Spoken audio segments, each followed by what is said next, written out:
이 자리에 나와 예배한 우리 모든 성도님들 한 분 한 분이 주님의 은혜 가운데에서 지혜를 얻고 지혜를 통해서 갈등의 문제가 해결되는 복이 있기를 주님의 이름으로 축원합니다. 아멘. 여러분 우물안 개구리 들어보셨죠?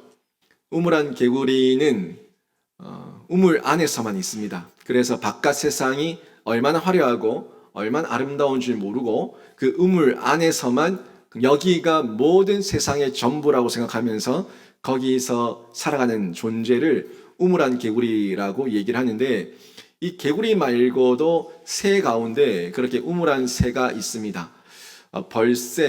벌새라고 하는 세 개의 종류가 있는데, 허밍버드라는 이 벌새는 종류가 여러 가지가 있대요. 종류가 여러 가지가 있는데 이 벌새 중에 어떤 종류는 화산구 안에서만 살아갑니다. 화산구 아시죠? 화산 폭발한 이후에 그 굴 같은 화산 뚝, 이 굴 속에 화산구 안에 그 안에서 알을 낳고 부화를 해서 깨어나와서 그 안에서만 날개짓을 하면서 살아가는 이 벌새, 허밍버드라는 새가 있는데 이 벌새는 화산구 밖으로 나오질 않습니다. 분명히 날개가 있고 날아오르면, 비상에서 날아오르면 화산구 밖으로 나갈 수가 있는데 화산구 안만이 자신들의 모든 세상이라고 생각을 하고 여기서 나오지 않는다는 거예요. 얼마나 불행합니까? 날개가 있으면 뭐합니까? 날아올라서 상공으로 날아올라서 비상에서 새로운 세상을 봐야 되는데 나오지 않고 우물안 개구리처럼 이렇게 갇혀 있으니까 성장이 없죠. 성숙이 없죠. 제가 지난주에 세 가지의 사람 부류에 대해서 설명을 드렸어요. 기억나시죠? 도표 세 가지가 있었는데 자연인이 있었고 중간에 영성인이 있었고 세 번째에 유교인이 있었다는 것을 여러분 기억하실 건데요. 이 자연인은 제가 아예 배제를 했습니다. 배제하고 얘기했어요. 하나님 자체가 우리 자신의 심령 안에 들어와 있지 않은 존재이기 때문에, 불신자들이기 때문에 일단 빼고 얘기하자고요. 우리 교회 안으로 봤을 때 저희가 영성인이냐 아니면 유교인이냐 이 두 종류로 나눠진다는 것을 제가 말씀드렸어요. 그죠? 내가 주인이 아니라 하나님이 주인으로 하나님 앞에 굴복하고 겸손하게 따르면서 순종하면서 이 모든 여러 상황들이 이해되고 해석되고 적용되고 정리되어 있냐, 요걸 보면서 영성인이 있다는 것을 제가 중간 그림을 통해 가지고 말씀을 드렸었고, 마지막 그림이 유교인이었는데 분명히 내 삶 가운데 예수가 십자가가 들어와 있긴 들어와 있는데 이 세상 정리가 안 되는 거야. 상황 정리가 안 돼요. 뭐 때문이었습니까? 그 보좌에 누가 앉아 있었어요? 하나님이 앉아있지 않고 내가 앉아있었어요. 내가 앉아있으니까 하나님을 믿는다고 말은 하는데 하나님 앞에 굴복하지 않는 거예요. 경건의 모양은 있는데 경건의 능력이 없는 거예요. 그러니까 상황들이 똑같은 세상살이의 상황들과 갈등들이 있는데 이게 이해가 안 되는 거예요. 해석이 안 돼요. 적용이 안 되는 거예요. 다 흐트러져 있는 그런 사람들이 있는데 이 벌새가 그런 유교인의 사람들의 비교입니다. 그러니까 예수의 능력을 맛보고 예수를 의지하고 예수를 따르면은 이 모든 게 정리가 되고 새로운 세상을 맛볼 수가 있는데 내가 보좌에 앉아 있으니까 비상하지 않는 거예요. 상공으로 날아오르지 않는 거예요. 그냥 그저 나밖에 모르는 이기심, 개인심, 그 유교인의 모습으로 살아가는 존재, 이 벌새. 날아오르면 되는데 하늘을 바라보고 주님 바라보고 하나님 의지하고 날아오르면 되는, 날아오르면 새로운 세상이 펼쳐지는데 이걸 경험하지 못하는 거예요. 그러니까 어떻습니까? 풍성한 생명도 누리지 못하고 생활의 체험과 변화도 누리지 못하고 10년 전에 그 모습이 지금의 내 모습이고 20년 전에 그 모습이 지금의 내 모습이고 나는 왜 예수 믿는데 왜 이렇게 성장하지도 않고 변화되지도 않고 맨날 그 모양 그 꼴이고 라면서 원망만 쌓아두고 사는 사람, 이런 사람이 이 벌새, 유교인의 모습이다 하는 걸 제가 비교해서 말씀을 드리는 겁니다. 화산 분화구가 전부가 아닙니다. 날아오르면 더 큰 은혜를 의지하고 날아오르면 새로운 세상이 펼쳐집니다. 새로운 하나님의 나라와 하나님의 도우심과 하나님의 인도와 하나님의 능력을 맛볼 수가 있습니다. 그래서 우리 신자들은요, 내 속에 내가 가둬놓은 그 우물, 내가 갇혀져 있는 화산구 밖으로 빠져나와야 되는 거예요. 빠져나오면 지금은 내 입장에서만 생각하니까 이 갈등이 해결이 안 됐는데 나와서 보니까 별거 아닌 거예요. 나와서 보니까 별거 아닌 거예요. 너무너무 별게 아닌 거예요. 어린아이 때에 사탕 한 개, 젤리 하나 때문에 아이들과 싸우고 주먹 다짐을 했었던데 커서 보니까 그게 아무것도 아닌 거예요. 그때는 이것 때문에 죽겠다고 물며 불며 애걸복걸했는데 살아보니까 화상구 밖으로 나와보니까 그 젤리 하나가 사탕 하나가 아무것도 아니에요. 여러분, 우리가 갈등을 해결하는 지혜는요, 하나님 앞으로 나가야 됩니다. 더 큰 은혜를 바라보고 날아오르면 하나님 은혜 아래서 새롭게 재조명하게 되면은 여러분 속에 있는 갈등의 문제, 배우자와 있죠, 자녀들과 있죠, 교우들 사이에 있죠, 여러분 속에 여러분 내면에 있는 갈등까지 모든 갈등의 문제가 해결되는데 여러분이 갈등의 해결의 지혜를 하나님을 통해서 더 큰 은혜를 통해서 깨닫게 되는 복이 있기를 주님의 이름으로 축원합니다. 그러기 위해서 먼저 저희가 여러분이 충동질하고 있는 원흉, 이 원흉을 알고 분별하고 파악하고 대적할 수 있어야 된다고요. 제가 사람 죄짓게 하는 세 가지, 내 안의 부패성, 이제 다 외우셨죠? 내 안의 부패성, 죄짓게 하는 세상 시스템, 그 다음에 뭐라고요? 충동질하는 죄의 원흉, 사탄 마귀, 요 세 가지가 계속해서 세 박자를 맞추면서 우리를 죄짓게 한다고 얘기를 했는데 사탄 마귀가 여러분 속에서 여러분 죄성을 자꾸 충동질합니다.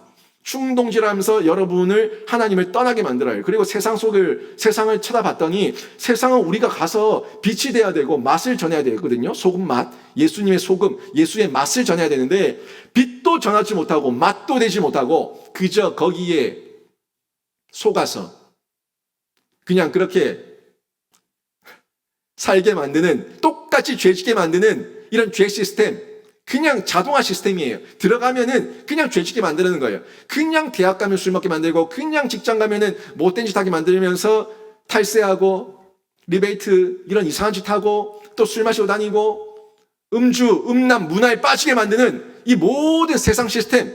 그러면서 그걸 뭐라고 얘기해요? 너 사회생활 똑바로 해라. 너 그렇게 해가지고 사회생활 하겠냐?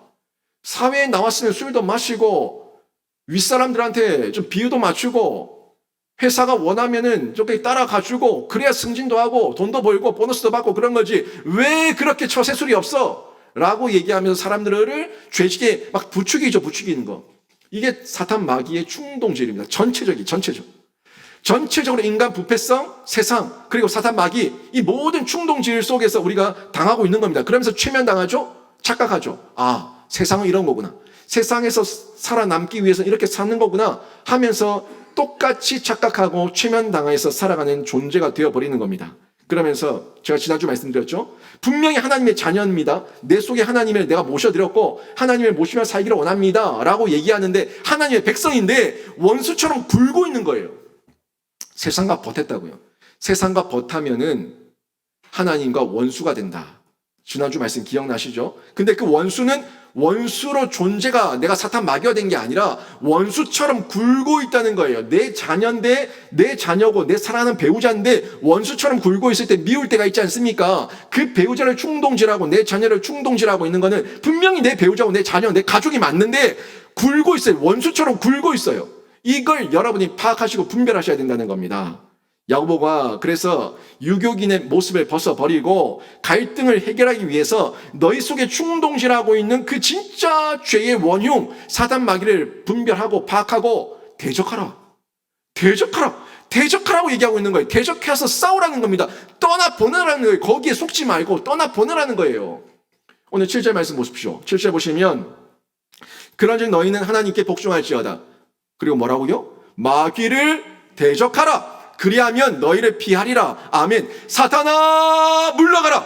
말하면 사탄이 떠나가는데 사탄 앞에 서서 충동질 당하면서 이게 사탄인지 내 본심인지 분별도 못하고 착각하고 최면당해가지고 이게 내 꼬라진가 보다, 내 꼴인가 보다, 내 존재가 이런 존재인가 보다, 나는 사탄 새끼인가 보다 라고 생각하면서 아예 대적하지 않아요. 사탄아 물러가라. 말해야 되는데 말을 못하는 거야. 그냥 거기에 순응하며 살아가요.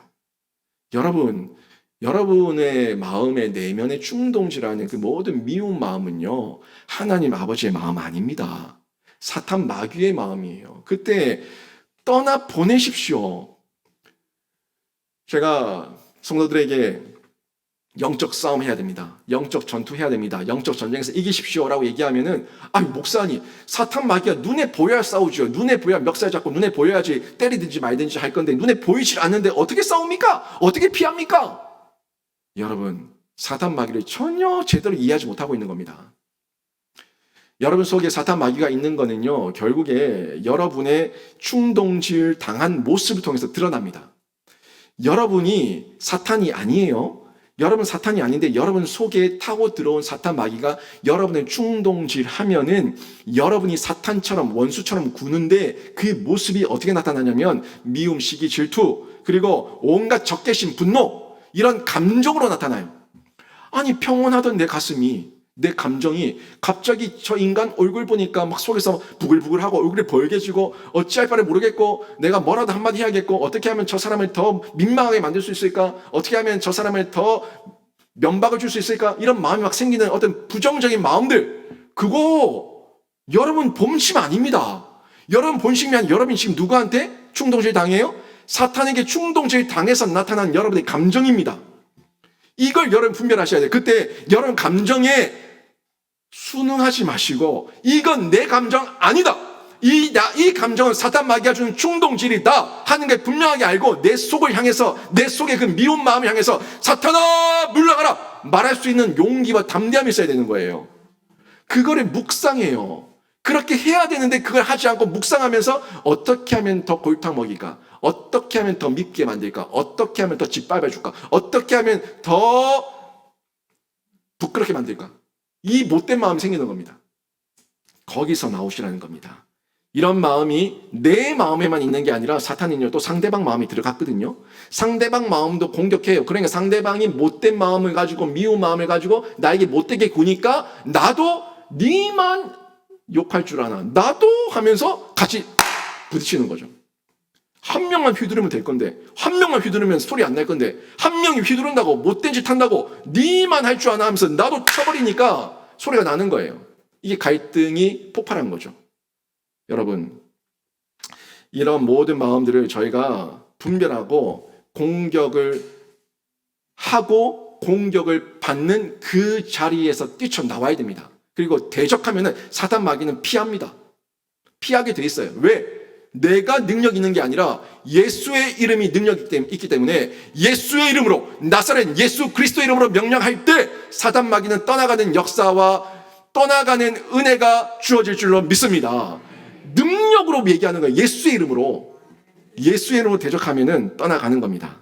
그때 여러분이 대적할 때 이 영적 전투라는 것을 분명하게 알고요, 상대방에게 쏟아붓지 마시고 사탄 마귀에게 쏟아부으세요. 여러분의 지금 공격 대상은 상대방이 아니라 나를 충동질하고 내가 사랑하는 이웃을 충동질하고 있는 사탄 마귀를 향해서 여러분이 쏟아부어야 돼요. 포격해야 되는 거예요. 그렇게 되면 갈등이 해결됩니다. 갈등이 해결되고 내 안에 평안이 찾아오고 내 안에 다시금 자유가 경험되어집니다. 여러분, 사기꾼이요, 사기를 칠 때 절대 사기 안 당할 사람에게 사기칠까요? 아니면 사기 당할 만한 사람한테 사기칠까요? 사기 당할 만한 사람, 어리숙해 보이고 좀 말 가지고 이렇게 살살 굴리면은 금방 넘어올 것 같은 사람, 그런 사람에게 사기쳐요. 시장에서 아줌마들도 값을 더 비싸게 받을 때 좀 잘 속을 것 같은 사람에게 덤탱이 씌웁니다. 여러분이 깨어있으면 됩니다. 분별력 가지고 있으면 됩니다. 뭐가 옳고 그른 것인지 정확하게 알고 있으면 됩니다. 그리고 아닌 건 아니고 옳은 건 옳은 것이라는 것에 대해서 여러분이 영적으로 명확하게 정리되어 있으면 사단은 여러분이 나사렛 예수의 이름으로 할 때 도망가요. 떠나가라 말도 하기 전에 나사렛 예 할 때 도망가고 없습니다.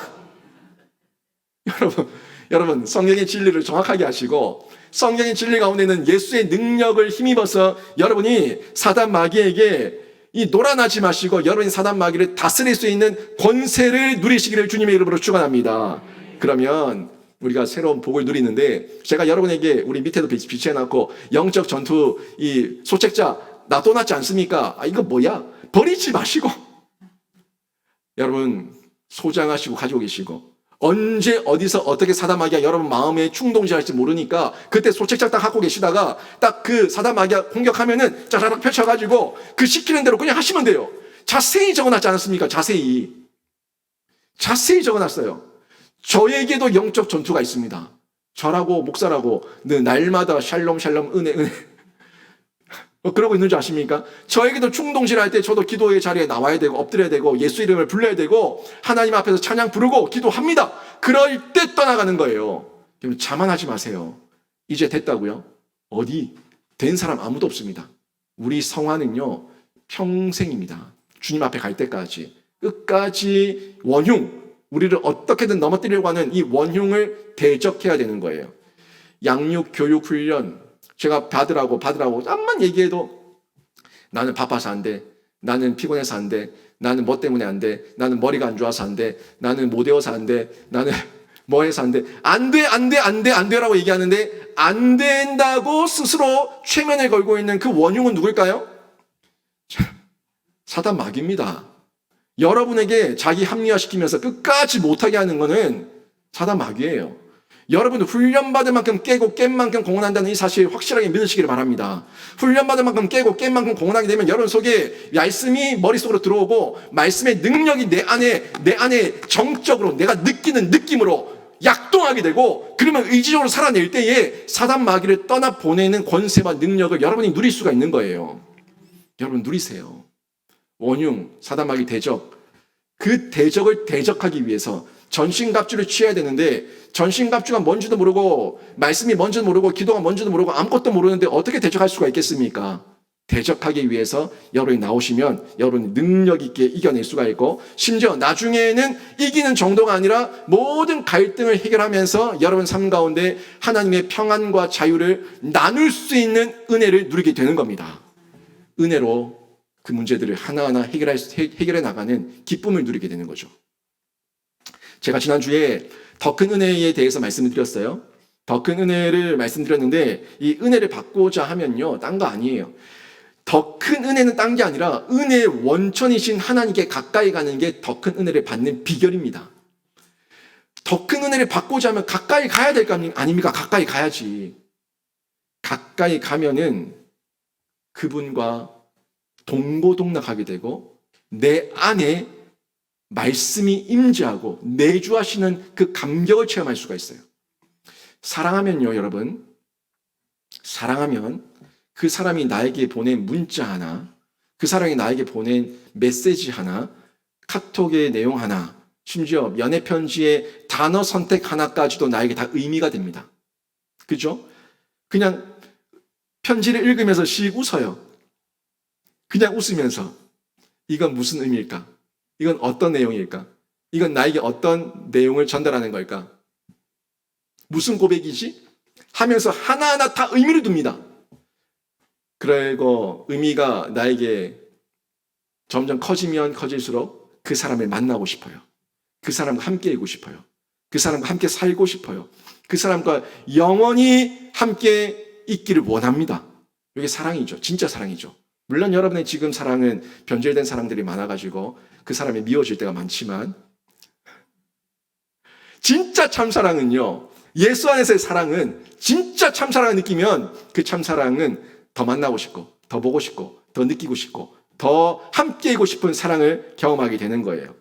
성령의 임재를 체험하게 되면은 우리가 그런 존재가 되는데 사도 바울이 우리를 향해서 너희 안에 성령께서 계시는 걸 알지 못하느냐? 너희는 성령의 전인 걸 알지 못하느냐? 우리를 향해서 전이라 얘기해서 성전, 교회라고. 왜? 내 안에 성령께서 임재하시고 내주하시니까 우리는 성령의 전이 되고 교회가 되는 겁니다. 여러분, 지난주에 봤었던 5절 말씀을 보면 이런 말씀이 나왔어요. 5절 말씀 보니까 너희는 하나님이 우리 속에 거하게 하신 성령이 시기하기까지 사모한다 하신 말씀을 헛된 줄로 생각하느냐? 아멘. 이 말씀이 있었죠. 너희 속에 거하게 하신 성령이, 이 말씀이 결국 우리 속에 성령께서 내주하신다는 것과 똑같아요. 그러면 성령께서 왜 시기합니까? 성령께서 왜 시기해요? 뭐 때문에 시기합니까? 출애굽기 20장 5절 말씀을 보면은 성령께서, 하나님께서 우리를 향해서 하나님은 질투하는 하나님이시다. 질투하는 하나님이라 얘기했는데 지금 5절에서는 시기하는 성령님, 그리고 출애굽기 20장 5절에서는 질투하는 하나님. 아니, 우리 하나님께서 왜 시기하고 왜 질투합니까? 뭐 때문에 시기하고 질투합니까? 그 이유는 우리가 예수의 신부인데 이 신부가 바람피고 있으니까, 신부가 엉뚱한 데 가서 나쁜 짓 하고 있으니까, 세상과 보타면서 원수처럼 굴고 있으니까 시기하고 질투하는 거예요. 여러분, 배우자가 딴 남자, 딴 여자를 만나고 있어요. 여러분, 배우자가 딴 남자, 딴 여자랑 놀고 있어요. 그때 여러분이 그걸 보면서 아이고 잘하고 있네, 이웃과 친하게 지내네, 아이고 참 잘했다 라고 말하는 사람이 어디 있습니까? 그런 사람은 정신 나간 사람이에요. 내 배우자가, 내 신부가, 내 신랑이, 내 배우자가 딴 남자, 딴 여자랑 놀고 있으면은 거기에 대해서 질투하고 시기하는 거는 당연한 거고 정당한 거고 거룩한 겁니다. 시기하지 않는 게 잘못된 거예요. 우리 하나님께서 시기하고 질투하신 이유는 내 자녀고 내 백성이고 내 신부인데 내 것이 지금 다른 것과 짝해서 나를 원수처럼 대하고 있고 원수처럼 굴고 있으니까 하나님께서 시기하고 질투하시는 겁니다. 그 시기는요, 당연한 겁니다. 내 속에 여러분 속에 성령께서 내주하고 있습니까? 임재하고 계십니까? 그러면 여러분은 하나님의 시기와 질투를 받을 때에 그 당연한 것으로 받고 속히 돌아와야 되는 겁니다. 왜 나의 자유를 박탈합니까? 왜 나의 성적 자기 결정권을 박탈합니까? 그거 옳지 않은 거예요. 내가 하나님을 사랑하는 말든 내가 누구랑 잠을 자든 말든 왜 그렇게 합니까? 나 신경 쓰지 마세요 라고 얘기하는 건 부당한 겁니다. 불법입니다. 여러분이 하나님의 시기와 질투를 받을 때 여러분 속에 기뻐해야 됩니다. 즐거워야 됩니다. 하나님께서 나를 사랑하셔서 나를 시기하시고 질투하시는 중에 나에게 돌아오라는 메시지를 주시는구나 하는 것을 깨닫고 돌아와서 기뻐하며 즐거워야 되는 거예요. 그래서 성경에서 너는 마음을 다하고 성품을 다하고 뜻을 다하고 힘을 다하여 내 하나님 여호와를 사랑하라고 얘기했어요. 돌아와서 마음을 다하고 성품을 다하고 뜻을 다하고 힘을 다해서 여호와 하나님을 사랑하는 것, 이게 우리가 해야 되는 건데, 이 사랑이 더 큰 은혜로 나가는 비결입니다. 이 사랑함이 은혜로 이 모든 것을 해결할 수 있는 비결입니다. 갈등, 여러분 힘으로 해결 못해요. 하나님의 은혜가 있어야지만, 하나님의 은혜로 우리가 능력을 입어야지만 갈등을 해결할 수가 있는 거예요. 오늘 8절 말씀도 보십시오. 8절 말씀 보니까 어떻게 얘기합니까? 하나님을 가까이 하라. 그리하면 너희를 가까이 하시리라. 아멘. 누구를 가까이 하라고요? 하나님을 가까이. 세상을 가까이 할 것이 아니라 하나님을 가까이 하라고. 하나님을 가까이 하면 너희를 가까이 하시겠다고 얘기하고 있어요. 요한 1서에서도 우리가 하나님을 먼저 사랑한 것이 아니고 하나님께서 우리를 먼저 사랑해 주셨습니다. 우리가 하나님을 먼저 사랑해 주셨기 때문에 우리는 하나님만 바라보기만 하면은 하나님께서 우리에게 찾아와 주셔서 우리를 가까이 해 주신다고. 하나님을 바라보는 게 우리가 하나님을 가까이 하는 거예요. 여러분은 딴 거 할 거 없습니다. 하나님을 보기만 하면 돼요. 하나님을 보기만 하면은 그게 가까이함이고, 하나님께서 여러분을 끌어당겨 주시고 인도해 주시고 찾아와 주셔서 우리를 가까이 하신다는 것을 전달해 주고 있는 겁니다. 여러분이 왜 하나님과 멀어진 줄 아세요? 죄입니다. 죄예요. 여러분 속에는 죄의 부패성을 여러분이 박살내고 그 죄의 부패성을 이용해가지고 자꾸 충동질하는 사단 마귀를 박살낼 수 있는 방법은요, 여러분이 하나님을 바라보고 하나님의 은혜를 사모하는 겁니다. 이사야서 59장 2절 말씀 보십시오. 이런 말씀이 나옵니다. 잘 보세요. 오직 너희 죄악이 너희와 너희 하나님 사이를 갈라놓았고 너희 죄가 그의 얼굴을 가리어서 너희에게 들지 않으시게 함이니라. 아멘. 여러분, 요겁니다. 2번 나왔죠. 너희 죄악이 너희와 하나님 사이를 갈라놨고 너희 죄가 그 얼굴을 가려서 우리 얼굴을 가려가지고 하나님을 보지 못하게 하고 하나님의 말씀을 듣지 못하게 한다고. 여러분, 정확하지 않습니까? 하나님께서 우리를 떠난 게 아니라 우리가 하나님을 떠난 거고, 내 속에 있는 이 죄의 부패성을 내가 해결하지 못하고 해결할 능력도 없고 해결할 의지도 없으니까 죄와 같이 더불어 살고 있는 겁니다. 죄의 종로를 타고 살고 있는 겁니다. 저는요, 여러분이 죄를 분별하셔서 죄를 대적할 수 있는 용기, 죄를 대적할 수 있는 담대함, 죄 앞에서 나사렛 예수 그리스도 이름으로 명령할 수 있는 그 선포가 온전하게 회복되기를 주님의 이름으로 축원합니다. 여러분 정말 생각해 보세요. 가슴에 손을 얹고 생각해 보세요. 여러분과 여러분 하나님 사이를 갈라놓고, 여러분과 여러분 이웃들의 사이를 갈라놓고, 심지어 내 배우자, 내 자녀들과의 사이도 갈라놓은 게 그게 뭡니까? 죄라고요. 여러분의 죄와 그 상대방의 죄가 더 둘 다 얼룩져 있으니까 같이 싸우고 있는 거예요. 싸움을 피하는 길은요, 내가 죄를 떠나는 겁니다. 내가 죄를 떠나면은 이 상대방이 아무리 휘둘러도 싸움은 안 돼요. 내가 피해야 되는 거예요. 여러분, 예수님께서 마태복음 5장에서 23절, 24절에서 이런 말씀을 전하셨어요. 제사를 드릴 때, 예배를 드릴 때, 예물을 드릴 때 형제, 자매와 다툰 것이 생각나거든. 그 재물 그대로 내버려 두고 먼저 돌아가서 형제와 화해하고 돌아와라. 화해하고 와서 다시 제사 드려. 이렇게 말씀하셨어요. 뭐 때문입니까? 예배 가운데서 하나님과 나 사이에 이 관계를 죄가 가로막고 있으니까 그 죄 해결하고 오라는 겁니다. 내 속에 있는 죄가 하나님과 나 사이에 가로막으니까 그 죄 무너뜨리고 그 형제와 화해하고 그리고 돌아오라는 거예요. 그리고 예배 드리라는 겁니다. 제사 드리라는 겁니다. 여러분 보세요. 이게 유교인이에요. 유교인이 지금 여기 앉아 있습니다. 여러분 여기 우리 다 유교인이에요. 여기 앉아 있는데 여러분이 지금 하나님 믿는다고 믿는 믿음 때문에 여기 나와 앉아 있죠. 안 그러면 여기 나와 있을 이유가 없어요. 집에서 TV 보고 있지. 여기 왜 와 있습니까? 여기 앉아 있는 이유는 하나님 믿겠다는 믿음으로 나왔어요. 믿음으로 나왔는데 이 믿음으로 나온 이 자리에서 경건의 모양은 있습니다.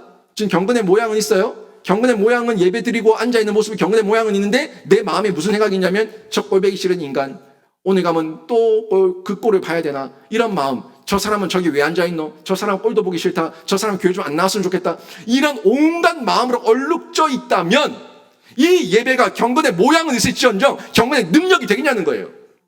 경건의 능력이 되기 위해서는 여러분이 경건의 모양만이 아니라 경건의 능력이 되기 위해서 여러분 안에 있는 그 갈등을 해결하고 하나님 앞에 나와서 엎드리라는 겁니다. 그 문제를 해결하고 나오라는 거예요. 그때 경건의 모양과 함께 경건의 능력이 임한다는 것을 오늘 예수님께서도 전달해 주고 있는 메시지 아닙니까? 여러분 제가 이 부분을 통해서 제가 도표를 통해서 다시 한번 설명드립니다. 여러분 잘 보세요. 지금 위에 예수님이 있어요. 내가 있습니다. 나. 그 다음에 옆에 상대 이웃입니다. 이 상대는 배우자가 될 수도 있고요. 내 자녀가 될 수도 있고요. 그 다음에 우리 교우들이 될 수도 있고, 아무튼 상대방, 이웃. 지금 극과 극이에요. 절대 하나가 될 수 없어. 너무 다른 나와 너, 너무 다른 너와 나, 너무 달라. 하나가 될 수가 없어요. 맨날 싸워. 그래서 네가 잘났다, 내가 잘났다. 그런데 이 나와 이웃이 하나가 될 수 있는 방법은 점점 위로 가는 거예요. 위로. 예수께로 가는 거예요.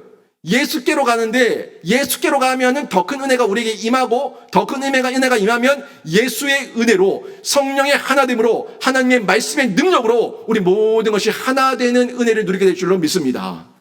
더 큰 은혜죠. 이 더 큰 은혜를 여러분이 사모하며 나가셔야 되는데, 이 더 큰 은혜를 체험하게 되면은 갈등이 해결되는 겁니다. 여러분, 나와 상대 어때요? 여러분이 생각하고 있는 나 그리고 이웃, 절대 하나 될 수 없는 이 상대방. 이 상대방이 여기에 그대로 머물러 있어요. 근데 나는 예수를 발견하고 성령을 통해서 은혜를 체험하고 점점 예수로 올라갑니다. 그러면 이 상대방과 싸움의 대상이 됩니까? 이 상대방은 맨날 싸우려고 나를 공격하는데 나는 예수께 가까이 가 있으니까 싸움의 대상이 되지 않습니다. 그리고 이 상대방, 나를 늘 공격하는 이 상대방을 보고 어떤 마음이 들어요? 저 죽일 인간, 이런 마음이 들어요? 저 불쌍한 인간, 저 불쌍한 존재, 저 불쌍한 사람, 긍휼의 마음을 가지고 예전에는 싸우던 대상이 이제는 그 사람을 위해 품어주는 대상, 품어줘야 될 대상, 내가 기도해줘야 될 대상으로 바뀌는 거예요. 이게 예수 안에서의 은혜거든요. 여러분, 이 은혜로 여러분이 나아가시면 나아갈수록 하나님의 능력 가운데 여러분 삶에 지금 너무너무 많은 여러분의 그 갈등들이 해결되는 기쁨을 맛볼 수가 있는 거예요. 그러면 어떻게 저희가 실제적으로 실천하면 되겠습니까? 실제적인 실천, 정말 어렵다 생각할 수 있는데 오늘 이 말씀 제가 4가지를 설명드리는데 이 4가지를 여러분이 잘 한번 들어보십시오. 듣고 내가 어떻게 해야 될지, 난 어떤 부분이 부족한지, 나는 뭐가 문제인지 한번 확인해 보시기를 바랍니다. 제가 여러 가지를 말씀드렸지만 우리가 하나님께 가까이 가기 위해서 세상과 벗하지 않고 사탄 마귀를 대적하고 하나님의 더 큰 은혜를 사모하고 그런 건 다 알아요. 굉장히 원론적이죠. 목사님은 맨날 말하는 게 원론적인 얘기만 하고 실제적인 얘기를 하지 않습니다. 여러분, 제가 실제적인 얘기를 할게요. 원론적인 것을 일단 먼저 아셔야지 여러분이 뭐가 옳고 그른 것인지 분별할 수가 있고, 옳고 그른 것을 분별했으면 이제 여러분이 실천하셔야 되는데 아무리 공식을 가르쳐 줘도 지가 풀어보지 않으면 그 문제를 못 풉니다. 아무리 아이에게 공식을 가르쳐 주고 방법을 가르쳐 줘도 자기가 그 테스트 앞에 서서 그 문제지 앞에서 자기가 그 문제를 풀어내보지 않으면 자기 실력이 되지 않습니다. 여러분, 제가 지정의 참 많이 말씀드렸는데 지는 머리 지식입니다. 정은 가슴 지식입니다. 의는 생활 지식입니다. 제가 지금 전달하는 내용은 철저하게 여러분 삶 가운데 여러분이 의지적으로 살아내셔야 되는 거예요. 제가 아무리 원론적인 얘기한다고 얘기해도 아무리 공식을 가르쳐 줘도 여러분에게 의지가 없으면 안 되는 거예요. 여러분이 하려고 하는 의도가 없고 마음과 생각과 동기가 없으면 안 하는 거예요. 여러분이 하지만 그 머리 지식, 가슴 지식을 내 생활로 살아내 보겠다는 의지를 가지고 뛰어들면 여러분에게 열매 맺히는 귀한 은혜가 있을 줄로 믿습니다. 여러분 먼저 의지적으로 겸손해지세요. 의지적으로 겸손해져야 되는데 지난주 말씀이었는데 6절 말씀에 보면 이런 말씀이 나왔어요. 하나님이 교만한 자를 물리치시고 겸손한 자에게 은혜를 주신다 하였느니라. 아멘. 하나님이 뭘 물리치신다고요? 교만한 사람 싫어하세요. 사람들도 교만한 사람 싫어하는데 우리 하나님은 얼마나 교만한 사람을 더 싫어하시겠습니까? 교만한 사람 싫어요. 겸손한 자에게 은혜 주시고 순종하고 복종하고 엎드리는 자에게 복을 주신다, 은혜 주신다 하는 부분은 저희가 너무너무 잘 알고 있는 부분이에요. 지난주 말씀입니다. 오늘 본문 말씀 10절 말씀 보세요. 10절 보시면 주 앞에서 낮추라. 그리하면 주께서 너희를 높이시리라. 아멘. 낮추라고 겸손하라고. 의지적으로 겸손이라고 제가 얘기했습니다. 의지적으로 겸손해야 되는데 낮추면은 높아진다. 낮추면은 내가 높이는 것이 아니라 하나님께서 높이신다 하는 말씀을 전달해 주고 있어요. 여러분 한번 잘 생각해 보세요. 사람은요 자신보다 못한 사람에게 교만을 떱니다. 여러분이 지금까지 소리쳤던 사람들, 여러분이 고함 질렀던 사람들, 여러분이 또는 무시했던 사람들, 그 사람들 하나같이 여러분 느낌이, 여러분 마음이 나보다 못한 것이, 나보다 못한 사람이, 나보다 못난 것이 이런 마음이 느낄 때 그 사람을 깔보고 함부로 대합니다. 교만이죠. 교만이에요. 사람은 자신보다 못한 사람을 보면은 자연스럽게 그 죄성 때문에 교만해지게 되어 있습니다. 그런데 나보다 더 힘센 사람, 나보다 더 유명한 사람, 나보다 더 배운 사람, 나보다 더 똑똑한 사람, 나보다 더 이쁘고 잘나고 아무튼 모든 면에서 뛰어난 사람, 그런 사람들을 보면 그 사람들 앞에 소리 지르지 못합니다. 겸손해진다고요. 눈치 본다고요. 그 사람 비위를 맞춥니다. 왜 그래요? 나보다 세다고 느끼니까 그런 거예요. 여러분, 그렇다면 잘 생각해 보세요. 우리가 하나님 앞에서 교만 떨 수 있는 존재입니까? 우리가 하나님 앞에서 교만 떨 수 있는 존재예요? 절대 떨 수 없는 존재입니다. 철저하게 겸손할 수밖에 없는 존재예요. 곰곰이 한번 생각해 보세요. 일방이 여러분에게 공격을 했어요. 상대방이 여러분에게 공격했는데 그 공격성을 보면서 목사님 저거 보세요. 저 사람이 저런 공격성을 가지고 나에게 말 함부로 하죠. 행동 함부로 하죠. 마구마구 지 마음대로 하죠. 그러니까 제가 가만히 있을 수가 없는 겁니다. 맞아요. 그 사람의 공격성 맞습니다.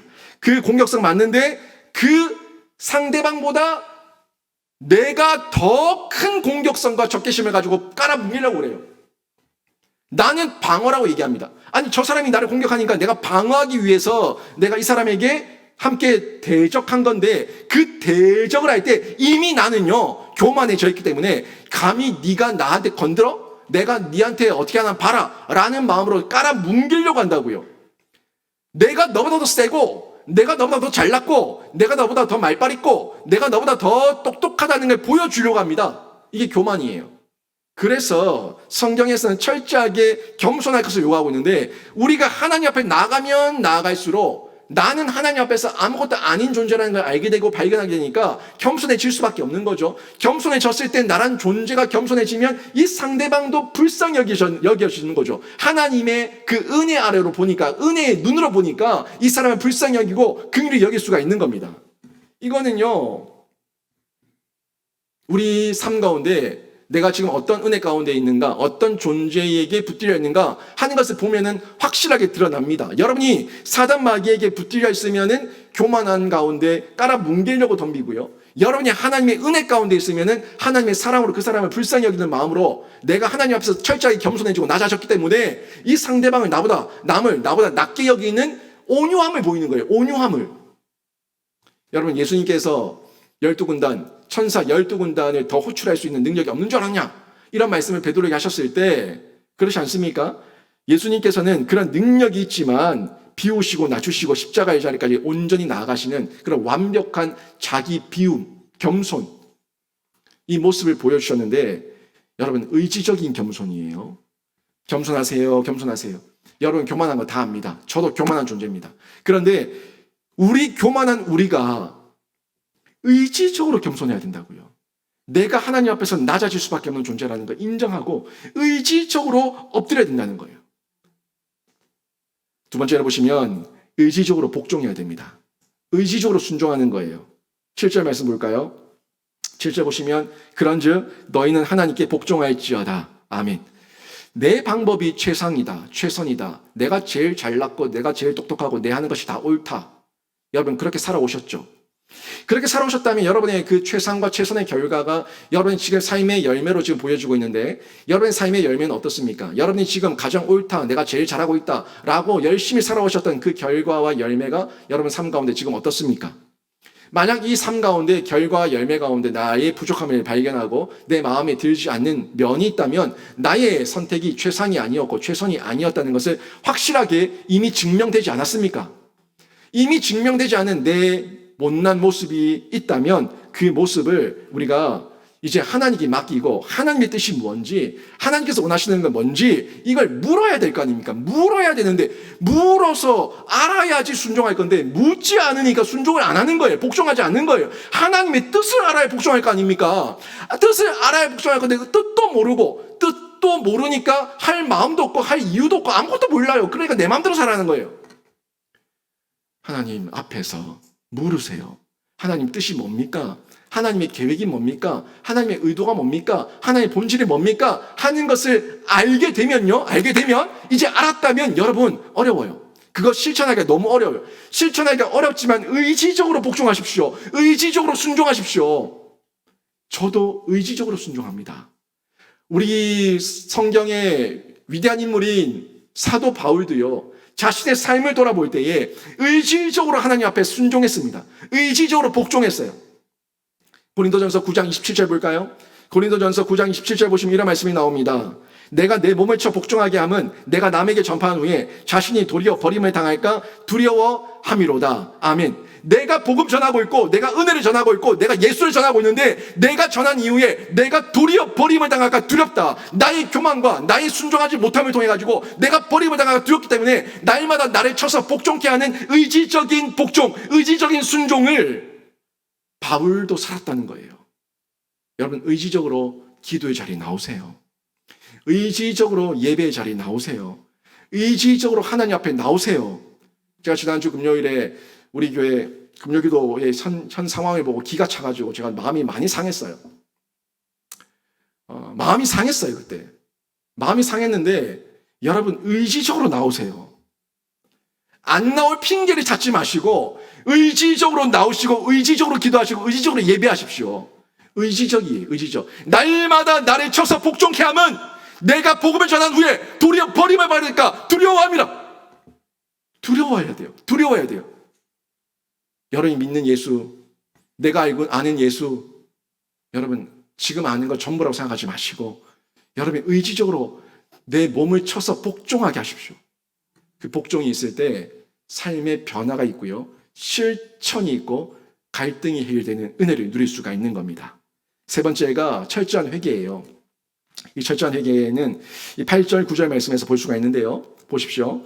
죄인들아 손을 깨끗이 하라. 두 마음을 품은 자들아 마음을 성결하게 하라. 슬퍼하며 애통하며 울지어다. 너희 웃음을 애통으로 너희 즐거움을 근심으로 바꿀지어다. 아멘. 여러분, 죄인들아 손을 깨끗하게 하라. 손을 깨끗하게 하라. 우리 일상이죠. 우리 일상 가운데 우리의 외형 가운데 외부적인 모습 가운데 손을 깨끗하게 하는 실천. 두 마음, 내면이죠. 이 내면의 마음에 두 마음이 있는데 이 두 마음을 성결하게 하라고. 악하고 부정적인 마음은 없애고 성결하게 하라고. 성결하게 하는 것은 정결함이고 구별됨이고 거룩함이에요. 제가 지난주에도 구별됨에 대해서 말씀드렸는데 세상 가운데서 양다리 걸치고 있지 마시고 뭐가 옳은 것인지 정확하게 뜻을 정하시고 하나님 말씀 앞에서 여러분이 애통해 하시면서 슬피 우셔야 됩니다. 지금은 정말 울어야 될 때예요. 여러분 자녀들을 위해서 우세요. 여러분 배우자를 위해서 우세요. 우리 교우들을 위해서 우세요. 저를 위해서 울어주세요. 지금은 울어야 될 때입니다. 정말 울어야 될 때예요. 울지 않고 교만하고 회개하지 않고 엎드리지 않고 겸손하지 않으면 언제든지 사단마귀의 충동질에 넘어질 수밖에 없는 존재가 우리들이기 때문에 우리는 지금은 애통하며 울어야 될 때입니다. 이 나라 민족도 보세요. 세계 열방을 보세요. 전쟁과 기근과 싸움과 온통 흙탕물, 진흙탕, 말세의 징조를 성경 말씀 그대로 다 보여주고 있는데 지금은 교만할 때가 아니라 지금 울어야 될 때입니다. 마지막으로 네 번째가 상대를 비방하거나 비판하는 판단을 중지하는 거예요. 여러분, 상대방에 대한 판단 여러분 좀 그만하세요. 중지하세요. 이건 의지적으로 내 입을 다무는 겁니다. 내 의지적으로 내 생각에서 떨쳐버리는 겁니다. 상대가 이랬다 저랬다 이래서 그랬지 저래서 그랬지 맞제 전지적 작가 시점에서 여러분 빠져나오십시오. 여러분 전지적 작가가 아닙니다. 왜 소설을 쓰세요? 소설을 쓰지 말고 이 사람에 대한 오해가 생기고 뭔가 문제가 있었고 뭔가 좀 확인해 봐야 될 부분이 있으면 직접 찾아가셔서 대화로 풀고 대화로 확인하면 됩니다. 전지적 작가 시점에서 저 사람은 이래서 저래서 맞다 100%다 하고 생각하고 내가 판단 짓지 말고 대화로 푸시라고요. 11절 12절 말씀 보십시오. 형제들아 서로 비방하지 말라. 형제를 비방하는 자나 형제를 판단하는 자는 곧 율법을 비방하고 율법을 판단하는 것이라. 내가 만일 율법을 판단하면 율법의 준행자가 아니요 재판관이로다. 입법자와 재판관은 오직 한 분이시니 능히 구원하기도 하시며 멸하기도 하시느니라. 너는 누구이기에 이웃을 판단하느냐. 아멘. 여러분 의지적입니다. 의지적으로 여러분의 부정적인 입술을 다물어버리는 거예요. 의지적으로 내 머릿속에 악한 생각, 부정적인 생각을 떨쳐버리는 거예요. 이거를 제가 남 생각하지 말라는 게 아닙니다. 남 생각하지 말라는 게 아니고 남을 생각할 때는 긍정적인 생각을 하세요. 기도해주고 도와주고 격려해주고 위로해주고 내가 어떻게 도와줄 수 있을까 하는 긍정적인 마음을 생각하시고 부정적으로 비판하기 위한 생각을 멈추라는 건데 왜 그랬는지 말을 듣고 판단하시고요. 사건의 실체를 정확하게 알기 전에는 정죄하지 마십시오. 비판하지 마십시오. 당사자를 만나세요. 당사자와 온유한 마음으로 부드러운 대화를 통해서 풀어가시고 대화를 해서 나는 이런 오해를 했는데 어떻게 된 건지 서로 얘기해 보세요. 그러면 거의 절반 이상이 다 풀어집니다. 대화하기 싫으니까 그냥 내가 먼저 판단해버리는 건데 이걸 하지 말 것을 성경이 전달해 주고 있는 겁니다. 비판하지 못해서 안 하는 게 아니에요. 비판할 수 있는데 비판할 수 있지만 하지 않는 온유함의 실천이 우리 성숙한 성도를 통해서 드러나게 되는 겁니다. 성경이 말씀하는 거에 바로 그거죠. 비판, 판결 이걸 하실 분은 정해져 있다. 네가 할 게 아니고 우리 하나님 예수 그리스도 우리 한 분만이 심판과 판단과 정죄를 할 수 있는 분이지 네가 누구이기에 내 이웃을 판단하느냐 정확하게 전달해 주고 있는데 이 말씀을 통해서 여러분 삶 가운데 판단, 비판, 비난은 중지하고 그들 가운데 하나님의 긍휼의 은혜가 풍성하기를 주님의 이름으로 축원합니다. 오늘 갈등 제가 4가지 의지적으로 행동해야 되는 4가지 말씀드렸는데 어때요? 쉬워요 이것도? 아무리 머리 지식이 있으면 뭐예요? 가슴 지식이 없으면 소용이 없고 아무리 가슴 지식도 있으면 뭐예요? 의지적인 행동이 없으면 아무 의미가 없어요. 원론적인 얘기만 성경이 전달해 주고 있고 목사가 전달한다고 얘기하지 마시고 이제 여러분이 머리로 아신 머리 지식과 가슴 지식을 활용하시고 여러분 몫입니다. 이제 여러분이 의지적으로 하셔야 된다고. 의지적으로 하지 않으면 아무런 변화 일어나지 않습니다. 어려운 것을 알려주는 것을 이제 여러분이 소유하셔가지고 실천하는 지혜를 가지셔야 되는데 에베소서 5장 15절부터 17절 말씀을 보면 이런 말씀이 쭉 나와요. 한번 잘 보세요. 이 말씀 안에 지정의가 다 나옵니다. 한번 보세요. 그런즉 너희가 어떻게 행할지를 자세히 주의하여 어떻게 행할지를 행함이죠. 의지적 행동이죠. 계속 보십시오. 지혜 없는 자 같이 하지 말고 머리에 지혜, 지식 없는 자 같이 하지 말고 오직 지혜 있는 자 같이 하여 세월을 아끼라. 때가 악하니라. 그러므로 어리석은 자가 되지 말고 오직 주의 뜻이 무엇인가 이해하라. 아멘. 이해하고 분별하는 것은 내 감정이, 내 정서가 느끼는 겁니다. 내 가슴이 느끼는 거예요. 그러니까 지식, 가슴, 생활, 지정의 요 3가지가 다 나왔죠. 여러분 어리석은 자의 자리에서 박차고 나오십시오. 제가 지난주에 어항의 비유를 해서 우리 인생을 얘기했는데 여러분 우리 유한한 인생입니다. 여기 1000년 살 분 계세요? 10,000년 살 분 계세요? 한 100년 이상 살 분 계세요?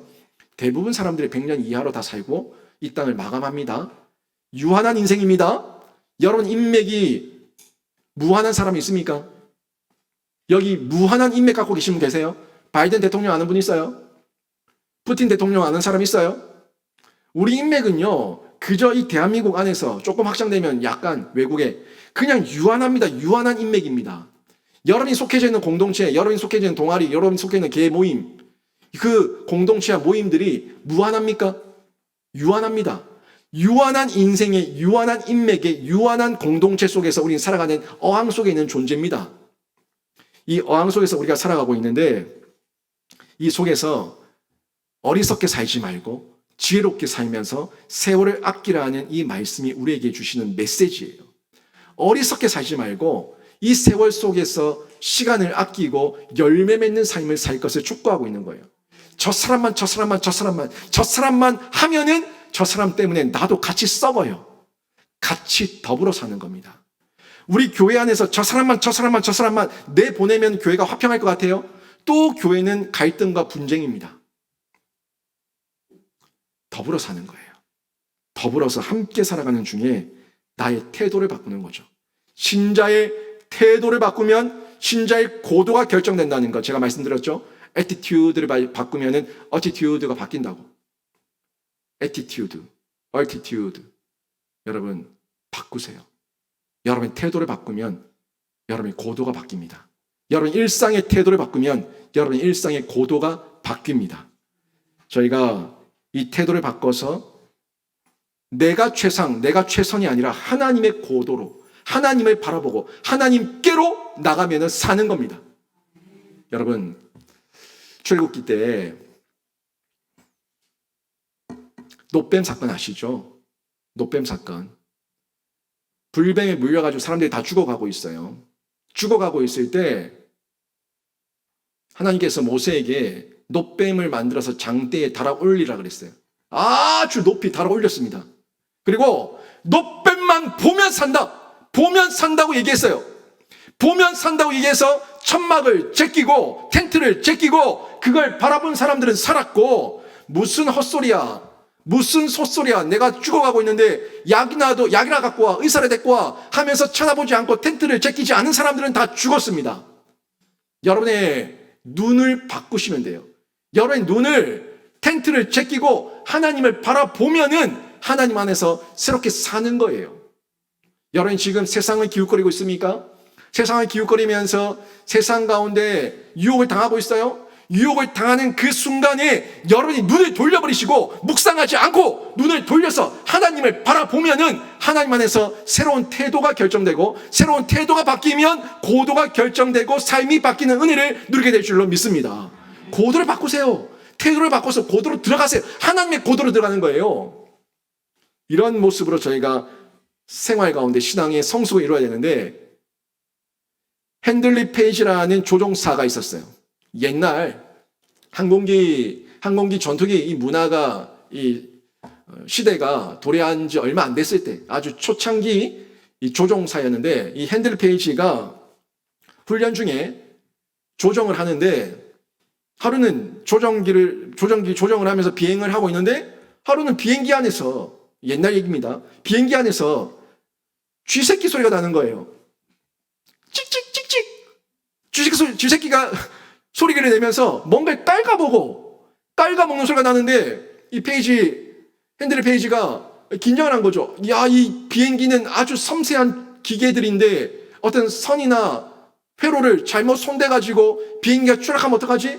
하는 두려움이 막 생기는 거예요. 어떡하지?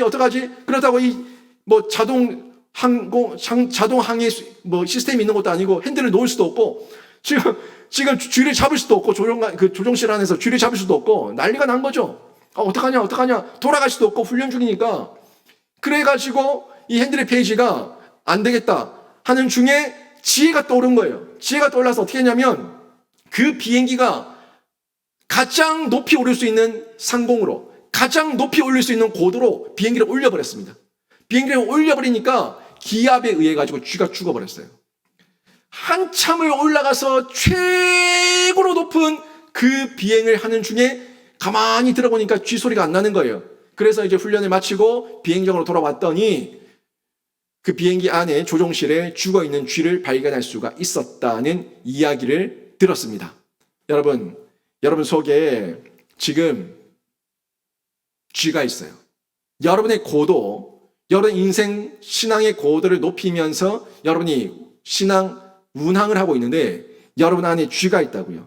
그 쥐를 발견했을 때 여러분이 어떻게 두려워하지 마시고 여러분이 고도를 높이시면 됩니다.